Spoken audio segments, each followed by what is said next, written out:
I'm May, a cross-border student studying Form 5 in Hong Kong. My parents are both from Hong Kong, and since they were doing business in Shenzhen, we have lived there for a long time. I have been commuting between the two places every day since kindergarten. This also made me one of the few cross-border students from Hong Kong families in my school.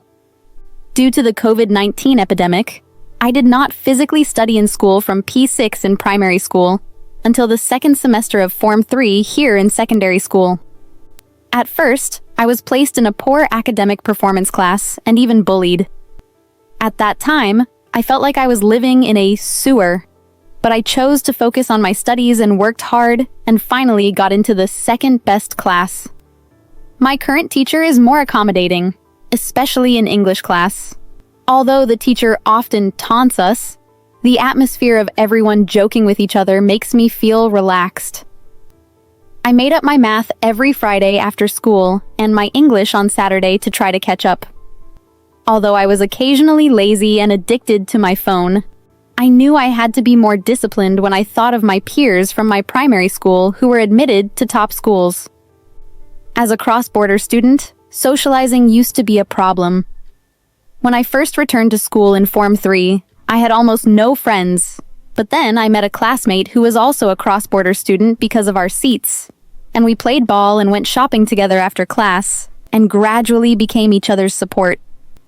I can feel the gap between local students and mainland students, and I can experience this impact as a cross-border student.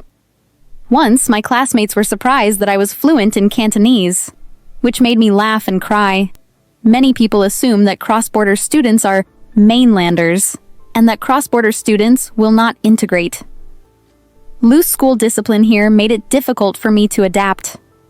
Many girls put on makeup and inappropriate dress code, but the discipline teacher was stricter with the boys but less with the girls.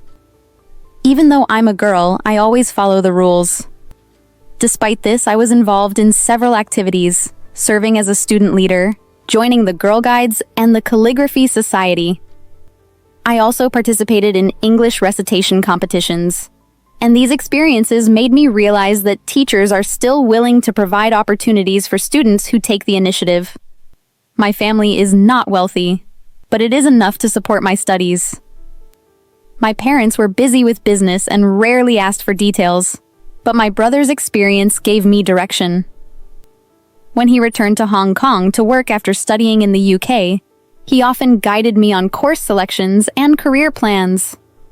Influenced by him, I plan to study pedagogy or psychology at City University of Hong Kong in the future. And if I have average grades, I may consider nursing or social work. In the future, I hope to take the support of my family and go abroad for further study after completing my studies in Hong Kong. When it comes to more support, I would like to see more spiritual support from my family, who can be more confident in me.